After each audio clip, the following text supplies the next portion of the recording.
In today's video, I'm going to teach you how to put a border around a text box in Canva.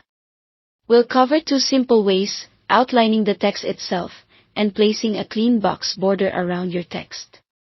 Both approaches are quick, and you can choose the one that best matches your design. First, let's outline the text using Canva's text effects. Click on your text box on the canvas to select it.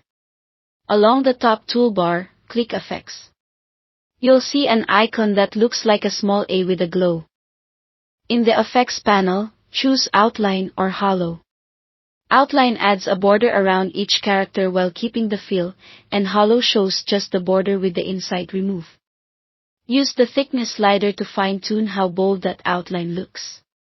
Then click the color circle to choose the border color, and set your text color to.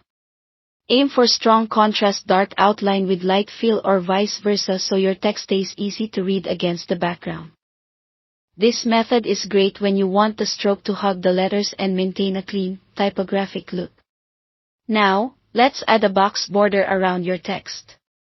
This creates a shape that frames the text instead of outlining each letter. Go to the Elements tab and search for square or shape, then add a square or rectangle to your design. Position it near your text, and drag the corners to resize it so it fits comfortably around the text box. Leave a bit of padding so the words aren't touching the edge, this makes it look more polished. With the shape selected, click the color icon in its toolbar and choose No Color to remove the fill. That makes the inside transparent so only the border is visible.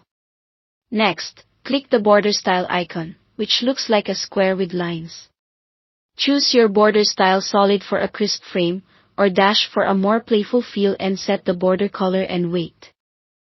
A slightly heavier weight can help the border stand out, especially on busy backgrounds. When you're happy with the sizing and style, select both the text box and the shape together. Hold Shift and click each one, then right-click and choose Group. Grouping keeps everything aligned so you can move or resize the frame text as a single unit without losing your spacing. That's it, two easy ways to add borders in Canva, either directly on the text or with a shape frame. Thanks for watching, and happy designing!